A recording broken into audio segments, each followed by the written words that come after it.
Okay, so you got a piano, and it's the first time you're going to actually use it, and you're not sure how to start. Probably the first thing it crossed your mind is, well, I'm going to try to play a music. I'm going to learn to read the score. I'm going to try to read the score and play the piano. But the fact is, there's just it's far from the most efficient way you can do it. What motivated me to do this short video is to make it easier. I think that I recently started to learn the piano by myself, and I was whenever I encountered some difficulty, I stopped and thinking about why was it difficult and what actually was the reason for that difficulty. So I came up because I want to make it more efficient. I see difficulties in learning, at least in this case, as inefficiencies, and they are things that we can improve, signs that we can improve something. And the conclusion I arrived was that I was trying to the focus should be doing things, learning the proper sequence of skills, and then because there has to be a precedence. You cannot start by doing complicated things and then you're going to learn the more simple things. It doesn't work that way, of course. So there must be a precedence in the process, which you want to optimize. On the other hand, you want to find the shortest sequence of things, but not only that. You want to find the right sequence, that such that the first things you learn make it easier for the next things that you're going to learn afterwards. So we're looking for the most efficient combination. So what the conclusion I arrived at, in short, is that I believe there are things that we can learn, simple things that we can learn to do on the piano, and even before you learn how to read the score. So my main focus here is actually those things. So this is maybe useful if you just got a piano and it's actually the first time you are doing something in the piano. In which case my advice is to study this approach I'm going to show you. There are a small number of skills that if you think about it, if you invest in them, and it may take a while. It may take, in my case, it took some weeks, pretty much more than 1 week every single skill. But so in that sense, it was. You could say that I was delaying the actual learning, like the moment when I was about to try to read the score. At the same time, I was playing and so on. But the fact is, that delay paid off usually, because that solved the difficulties I was getting into when I started reading the score for the first time, and I was trying to play at the same time. And you do a lot of stuff for the first time, it just doesn't work. It's very, very inefficient, because you are reading the score. You are reading the score at the same time, and you are reading a score for each hand. At the same time, you are trying to coordinate each hand, and at the same time, you are playing each hand separately. And the thing is, if you start this way, you will spend, all in all, the conclusion I arrived is pretty clear.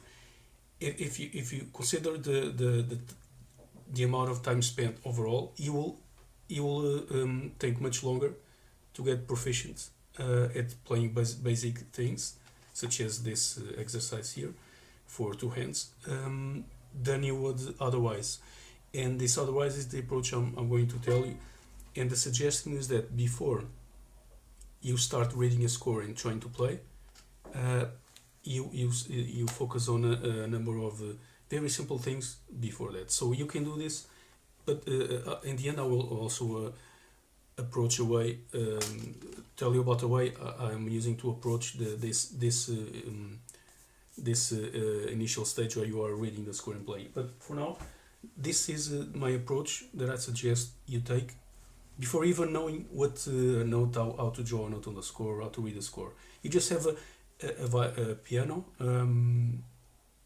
I may mistake piano for violin. Don't get me wrong, because I'm also learning the violin. So, but anyway, this is you just got these keys. You don't know actually. You don't even know.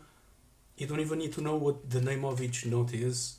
I'm going to tell you the basics, and by the end, you will understand this. I invite you to read this video, watch this video to the end.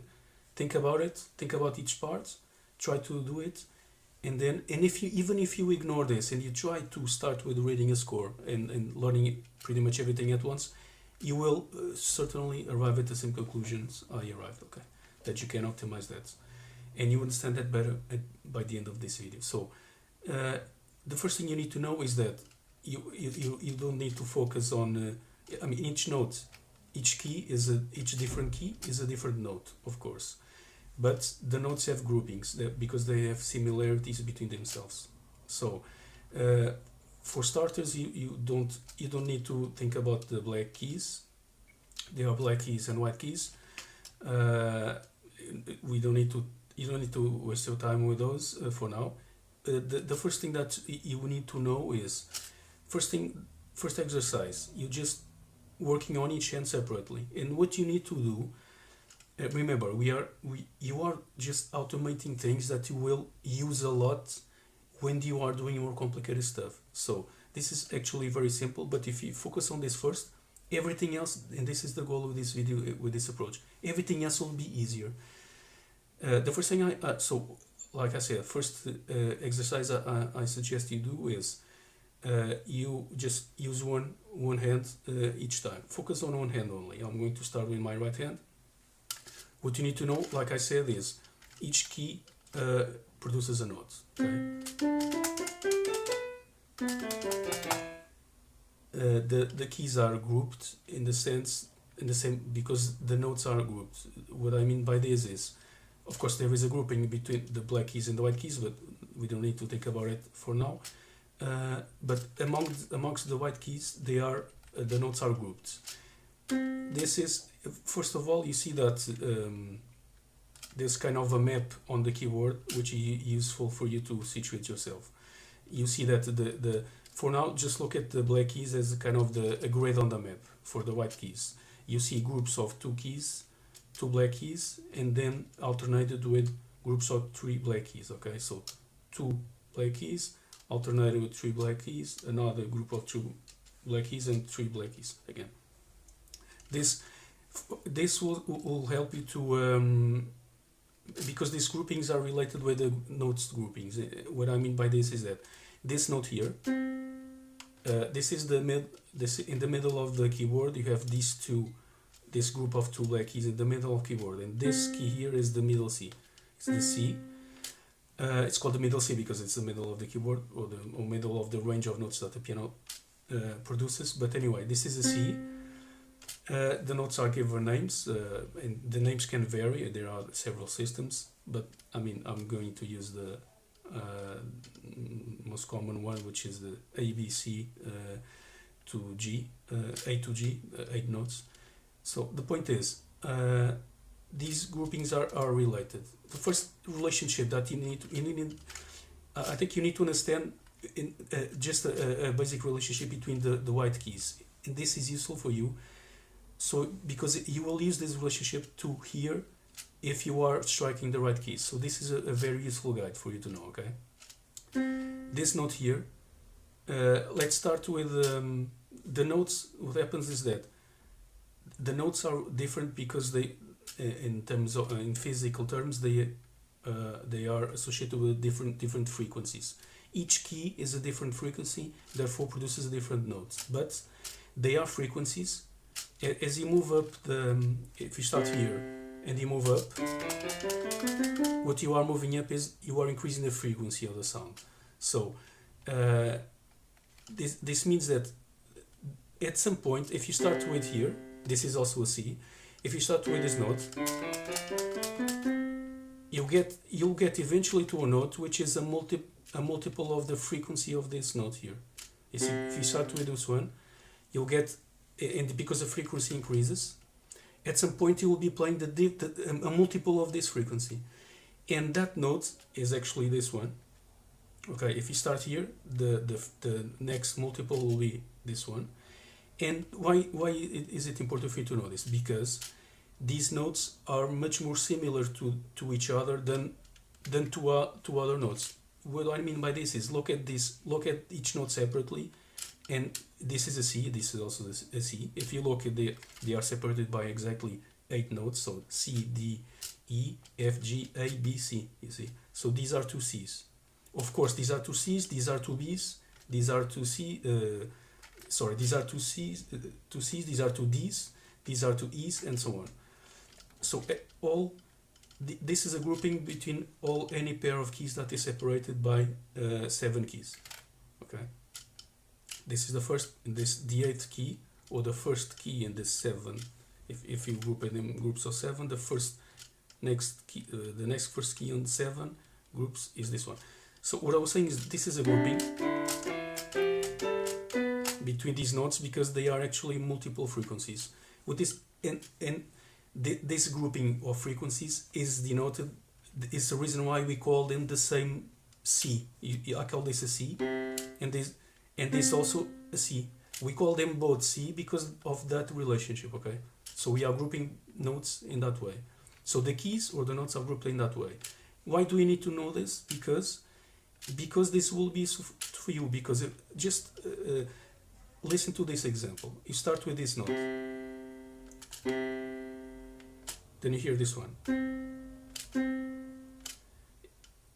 Now I'm going to play them at the same time. Now imagine, now I'm going to play these ones at the same time, but alternating with this one and this one. Okay, so you see the difference. You'll get to the point where I want you to get. First this one. Now look at the difference. Again.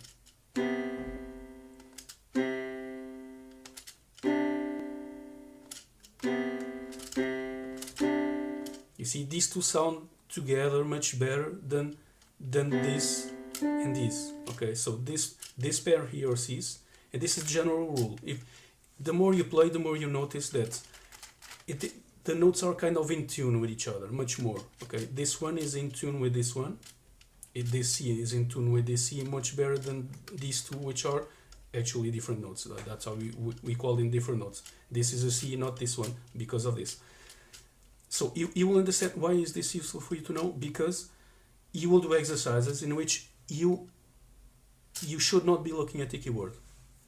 Basically, all the aim of these first exercises is you need to just do everything without looking at the keyboard. You need to develop what's called proprioception. You need to know, the same way I don't play the violin always looking at where I'm putting my fingers on the keyboards and how the bow is, the same way the piano.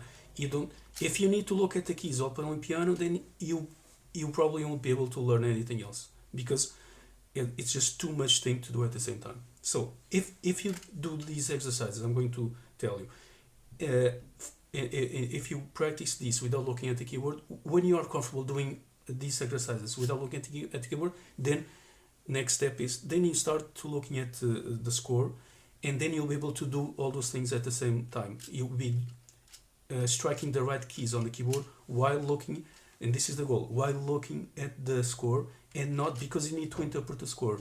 And you'll see in the end exercise, I'll show you exactly what I mean by this interpreting the score. But you need to be interpreting the score in order to play, but you just can't do the two things at the same time. You cannot be studying the score at the same time you are looking at the keyboard and trying to find the place to place the fingers. So you need to know how to place the fingers on the keyboard without looking at the keyboard.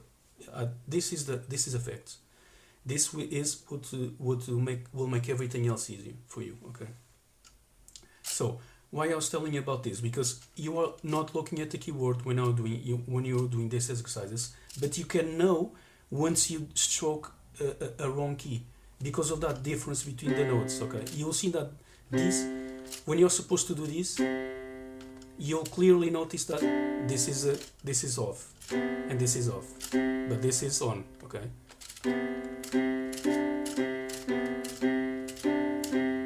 See, but it will require practice. But this is the first useful thing to know, is to group the same notes. Okay, notes that are, and you actually see according to this map of black keys here, you can see without even counting the space between the keys, which are the same notes, because you see that, for example, the first key, white key before the grouping of the two black keys is always the same note. Okay, so if this is the C, you look at this other adjacent pair of two black keys, this will be a C2. Okay, if this is the D, then this will be the D2, and so on. Okay, so you can guide yourself without counting the spaces. You can just look at this map here. Okay, so basically the first thing you will first exercise I suggest is you just, so remember, the goal of this is just to memorize how to place how to strike the keys right without looking at the keyboard. That's the end goal of this. So you start focus on each hand separately. The first exercise I suggest to do is, and of course we'll do from the more simple to a bit more complicated. So what we're going to do is sequence of notes on each separate hand. Of course, the more simple sequence is 2 notes, of course, and 2 notes, and more simple is just the 2 fingers immediately right next to each other. So what you will do is you will do sequence of 2 notes with one hand and the same with the other hand. Let's look at the right hand, for example. You start with the right hand, and usually I start here, but I'm going to start here with the right hand because I have a limited field of view, but you get the point. You start where you want. I mean, it doesn't matter. What I suggest to do is you start it when in a C. Okay, it doesn't matter this C or this C. Start with a C. The first finger will be a C, because when you are using the both hands, you will understand better why this is useful. But for now, just do 2 notes in this fashion. Remember, 2 notes, but then I want you to 2 sequence notes, but then the next pair is not overlapped. Okay, so I want you to pairs of 2 notes, okay, with 2 fingers. So you do this, then you do this. Sorry. Basically, that's it. Just just sequence of 2 notes, starting with the first finger. Okay. So right hand. First, of course, you will look at the keyboard, but the goal is for you to, as soon as possible, do this without looking at the keyboard. Okay. At first, it might be useful to delay. For example, this is easy to do, right? But the hard part is when you are going to do this, and it's much easier if you stick this finger just enough for you to know you pass this finger to the next key. Okay, just a shortcut for you to, instead of doing this, because if you're not looking at the keyboard, you have to already have memorized the right spacings. Okay. The goal is for you to memorize without looking, but until you get to memorize, I suggest you just make this finger a bit stickier, so you can do something like this. Okay, and if you do this, you don't even have to look at the keyboard. You just do start here. You can do this without looking at the keyboard, but the goal is for you to start taking this the second finger out of the way, okay? And as soon as you, the goal is as soon as you take one finger, the other is the exact time where the other is the key. So you will work on that. For example, I can do this already without looking at the keyboard and the right spacing, if, for example, because I already memorized it, okay? But the goal is for you to do this. So take your time and do it. Then just 2 notes. Then the same with the other hand. Start like this, and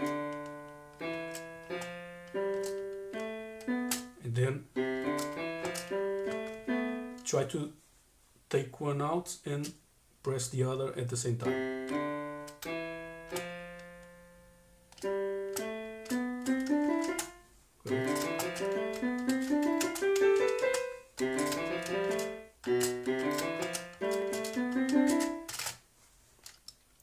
Do this until you are comfortable. I usually do this sequence of notes. I start with in the middle C, but it doesn't matter. Start with a C and do something like this. What I usually do is this.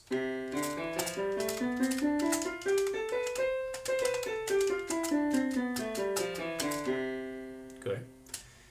Useful to memorize because I have to arrive at the same note. If I do everything well, I have to arrive at the same note.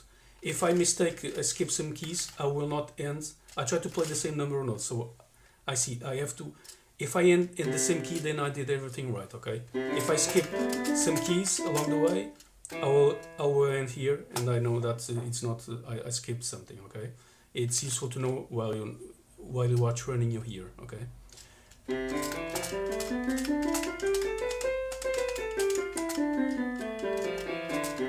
Okay.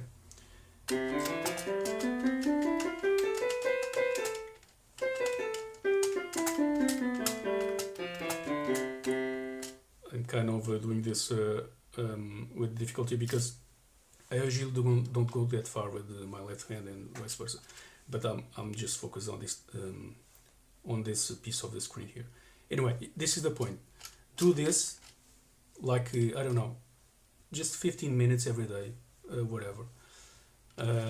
Try to do in the same session, both hands separately. Okay, so in 15 minutes or something like that, do one hand and do the other hand. Then do this hand, the other hand again. Focus only on 2 keys. Okay, just this.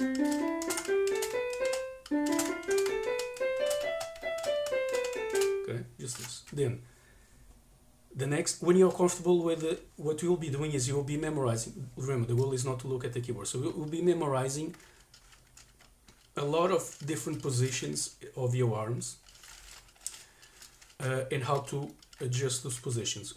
But one thing that is common to everything is that everything is relative. Everything is so it doesn't. You'll never need to memorize how do I land out of the blue my finger on this key. No, everything is based on where you are.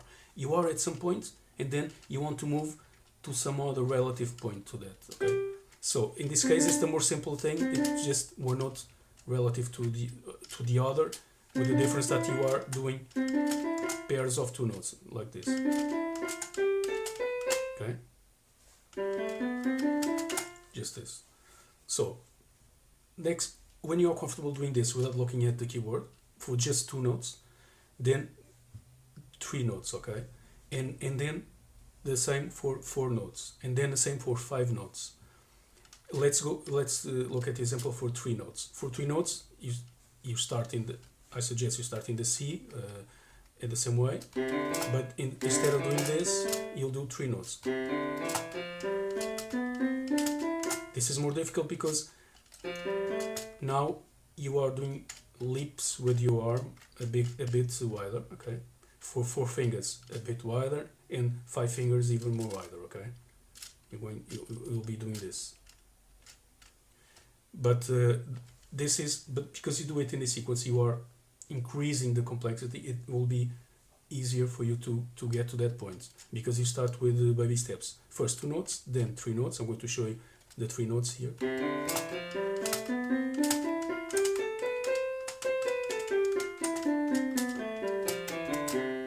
3 notes.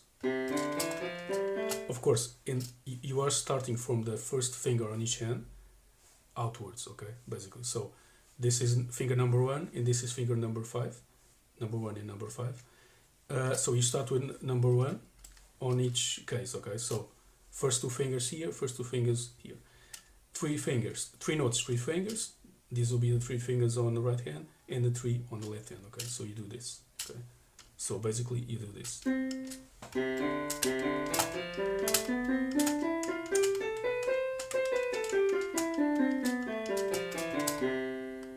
I know that I didn't skip any note because I arrived at the same note I began with, okay? This is useful to know.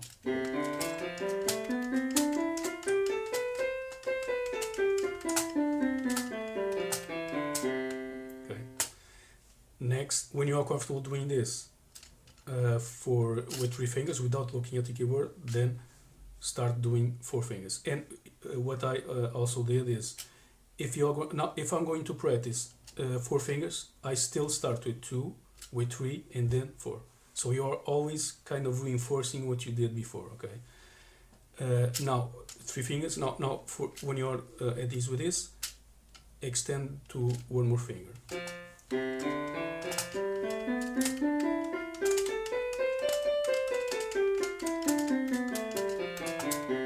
Okay, 4 fingers starting here.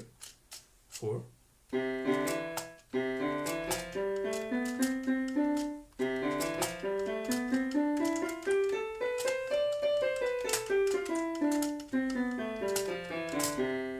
And then, when you can do this without looking, 5 fingers.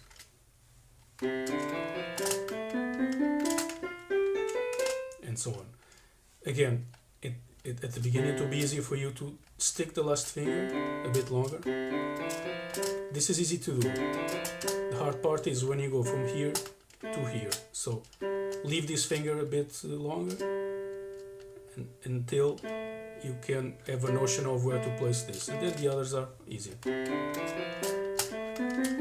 But the goal is for you to memorize this leap, okay, of your arm. So you do this. You can go from here to here.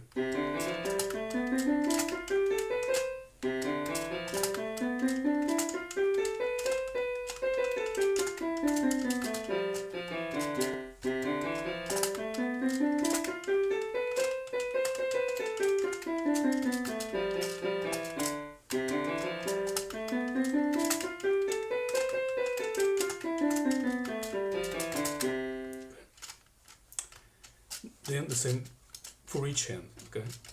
Then when you can do for each hand 2 to 5 fingers without looking at the keyboard, that's when you already have memorized a lot of positionings. You can actually already do a lot of stuff without looking at the keyboard, and that's important. The next step, so you are pretty much, you know, the basics of positioning internally in your mind, the positioning of your hands and fingers on the keys, on the white keys in this case, for the span of the 5 fingers of each hand, okay?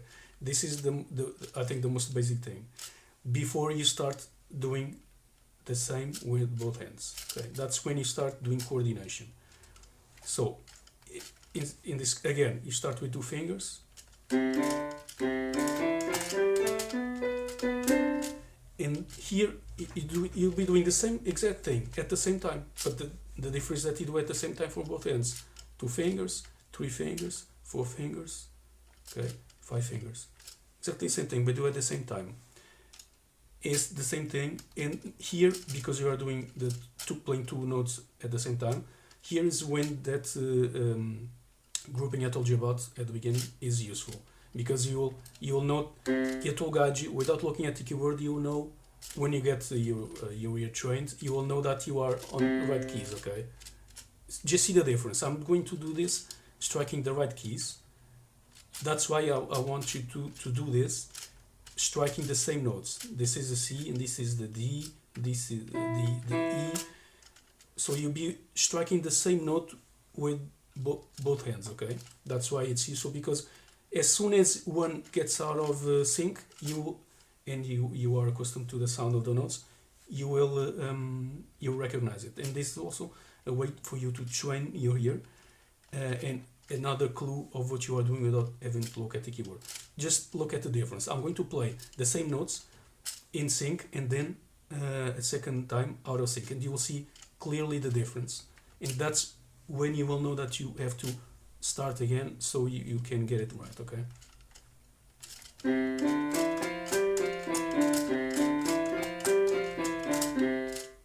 Now I'm going to play some notes out of sync. Everything gets out of sync. Okay? So you clearly see it doesn't match anymore. That's why that grouping is useful to know. Okay. And actually, this applies to any pair of the same notes. It doesn't have to be these two C's. It can be this C and the C far higher or above or below the keyboard. It's useful to know. So basically, this is what I suggest you to do. This start with separately with each hand, just a pair of notes like this, without up and down, going up and down, getting back to the same key, starting and ending the same key, and just two fingers, just two notes. Then the same for the other hand. When you are comfortable doing that, 3 notes, 3 fingers. Then, when you can do that while looking at the keyboard, for each hand separately, 4 fingers.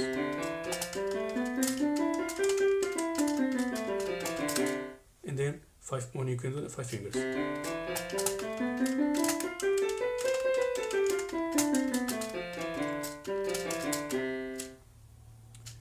Then, actually I find it more confusing to do this. At this point for me, I clearly see that it's more difficult to do this when I'm looking at the keyboard. I get confused because I'm start looking at the keys and the fingers, and I kind of get confused. It's much easier. Actually, you have less you are processing less information when you are not looking at the keyboard. That's why it is much useful for you to develop this internal memory. And then you need that bandwidth to be reading the score while you are hitting the keyboard. But so I think the only things that I suggest you to do before even learning anything about the scores and how to read the score is just to get a piano and just do this 15 minutes a day or whatever. When you are comfortable with this with each hand, then start doing the same thing with both hands at the same time, and that's pretty much it. It's as simple as this, and the goal is that you may spend some weeks doing this, but you'll notice that you can do the test yourself. Try reading a score and doing this at the same time. You have plenty of very easy exercises. The problem is that, and I'm actually following a book here, they are very simple exercises you can do.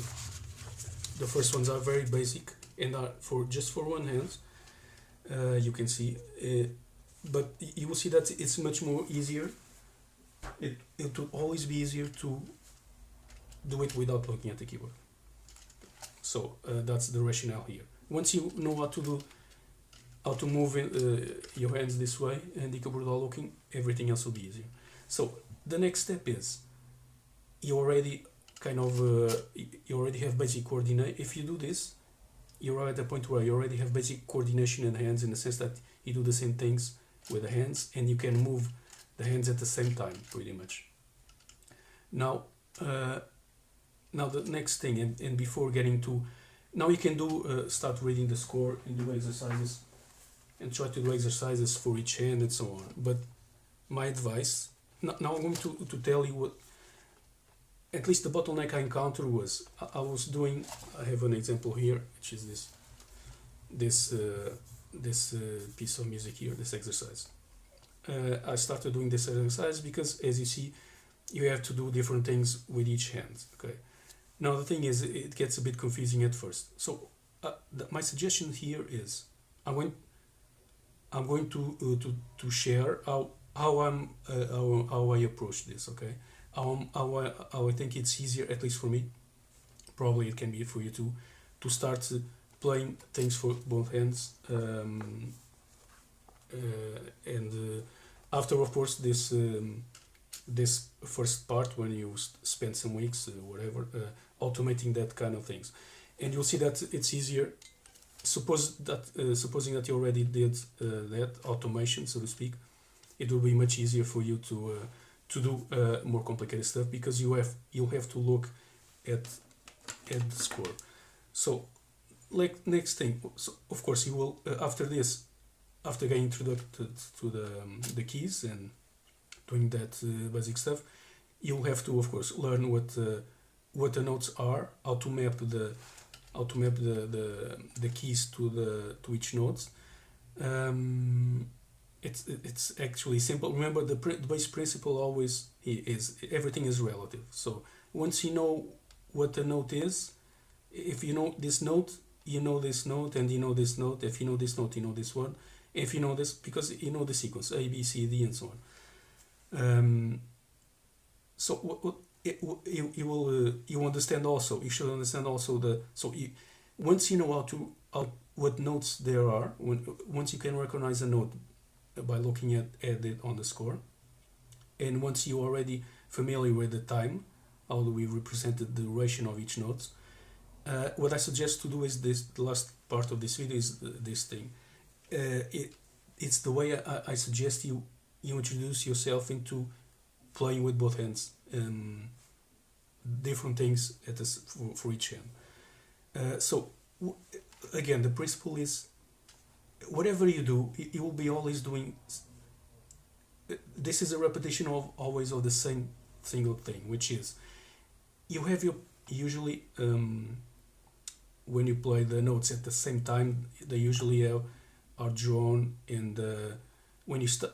The moment when they start is where they are placed on the horizontal axis. So kind of these notes are played at the same time. They start at the same time because they are on the same vertical line, pretty much. Okay, basically this is a general rule.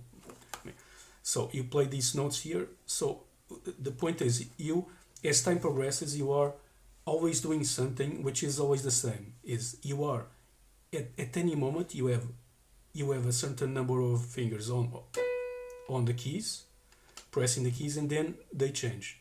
But again, look at it as a relative change. If you know this note, and actually, for I'm going to tell you, don't even need to know what notes they are. You just need to know how to place the first finger in each place. Because how to read it, I think, basically what I want to tell is, the most efficient way I think you have to read a score like this, in which you get instructions to do different things with each hand, is this. At any given moment, you have the hands on the keys, you have fingers on the keys. Then for each hand, something changes. Okay, but you look at the change as a relative change. I'm going to give this. Start with this one, for example. Here you have this number is the finger number. You have this fingering here. The right hand is here, and this is a basic. This is a C, and this is also a C. This is a middle C. This is the C right before that. So these two C's here. First finger here and fifth finger here. Okay. So what happens is, you have these two fingers placed. Then what happens? Just look at each sequence of at everything that change. Sequence smallest change that happens. The smallest change that happens here, from here is just this. Okay, the smallest change. At this point you have these two fingers on the keys, and you are focused only on changing one thing. In this case, only one thing. Is this finger? It depends if you can use another finger or not. It depends on the fingers you are using. But anyway, this is a simple example. If you are using first finger here, you need to. What changes from here to here is that you get two notes higher. Each note is a key. Remember. In this case, is a white key because we're not doing the black keys. So each note is a white key. So if I go, the way you read this is, the only thing that changes here is you replace this note with a note with two notes above that note. So if the first note is this one, then the other one is this, because you can just use the third finger, that's what you do. That's why they put number 3 here. Third finger, first finger. So what changes is this. So what happens is that you are here, and then what changes is this. Okay. Now the only thing that happens is this. You are here, and then this note is replaced by this one. You see where I'm going to get it. The next thing, next you have these fingers here, because this finger is still on the same note.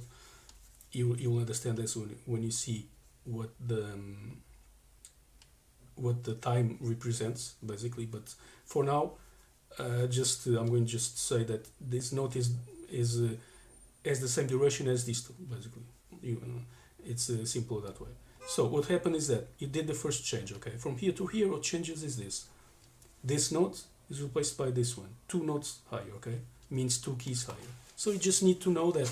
You don't need to memorize this note. If you already have your finger here, the way you read the score is you're going to hit 2 keys above this one. Okay, so if you're here, you're going to do this. Okay, the only thing that happens now, the only thing that happens from here, what happens next is here. Again, on the right, the first on the top, this is the notes for the right, to play with the right hand, and this is the left hand. In this case, it could be a bit different, but it doesn't matter for this purpose. What changes next? Next, you just look at the next change. You have a right hand finger, one right hand finger here, and then what changes? You can already see the same rationale. What changes is that you're going to play the note immediately below this one. Okay, from here you go to here. So it's as easy as that, as this. Okay, so you were here, you went to here, and then you go to here. You see, you just need to know how things change. Okay, from one step to the other step. This is how I suggest you start reading the score, and then you do this for the right hand, and then you do it for the left hand. And then you'll try to do this, because the goal is to do this at the same time. But if it may seem complicated, but if you look at it this way, at any point you're just focusing on a very narrow there can be at most 2 things changing at the same time, right? One for the left hand, the other for the right hand. For example, here is the right hand. You just strike the note immediately before with the right hand. This is how I actually read the score. From here, you strike the note immediately below with the right hand, and you strike this note with the left hand. Of course, if you remember, you already had this finger placed here. Okay, so actually this is here. This is your window. If you are here in the score, this is your window. Okay, of focus. Okay, what changes is that your left hand changes from this note to this one, and this, this is the first finger, this will be the 5th. Okay, it's a bigger distance, that's why they put a number here for you to easily see that this is 1 and this is finger 5. So what happens is that, for example, you are here, okay, and then you go to finger 5. Okay, from here to here, and from here to here will happen something like this. Okay, so I'm going to play the first notes for you to see something like this.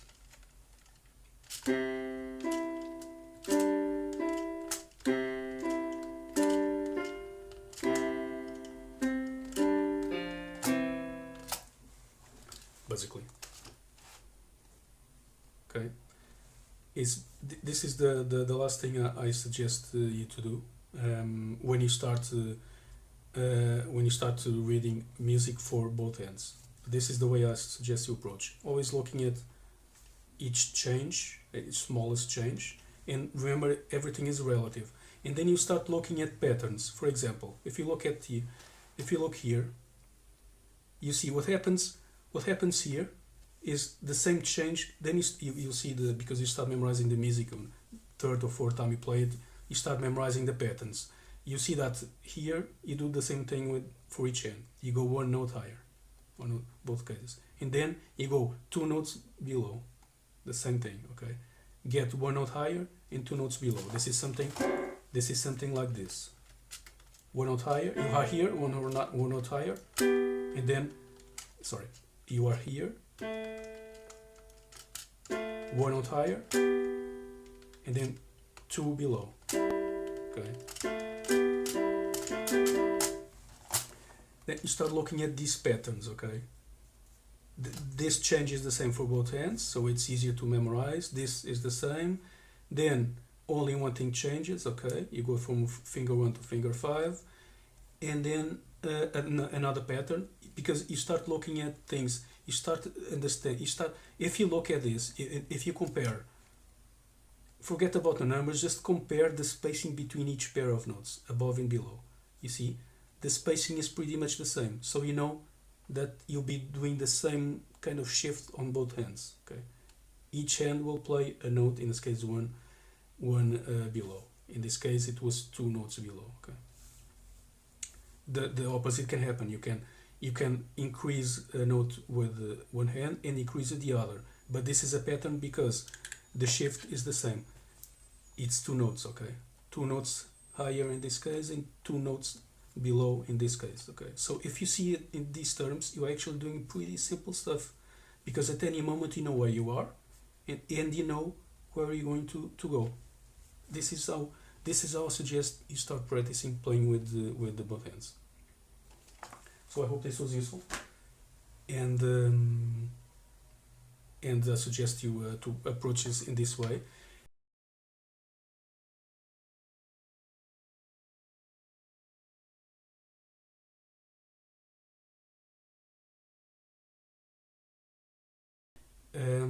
Remember, the first those exercises, those sequence of notes for each hand, without looking at the keyboard. I think that's the fundamental. Even before you start looking at the music score and doing exercises on books or whatever. First thing. Then, when you already know how to read the score and the time values of the notes, and when you start playing both hands in different notes with both hands at the same time. That's my approach for you to reading the score, okay? And again, the focus of those first exercises is it will make all the others easier. At least I hope this works for you. At least it would for me. This is the conclusion I arrived at when thinking how I could make my learning more efficient and easier too. And actually, to be honest, I noticed a big difference. Because I was quickly getting bogged down with the simple exercises. When I understood, wait a minute, I'm doing too much at the same time, so this will take a long time. I don't want to do this. So I stopped looking at the exercises, and I started doing those exercises I showed you here without looking at the keyboard. Then I got back to the exercises I was getting blocked on, and they seemed much more easier. And from then on, everything seemed to me much easier than it was. So that's why I'm suggesting you to approach the piano this way. This is a video for folks who never actually got their hands on a piano. Like, if you don't know how to start making sense of the stuff, I think this is a good way for you.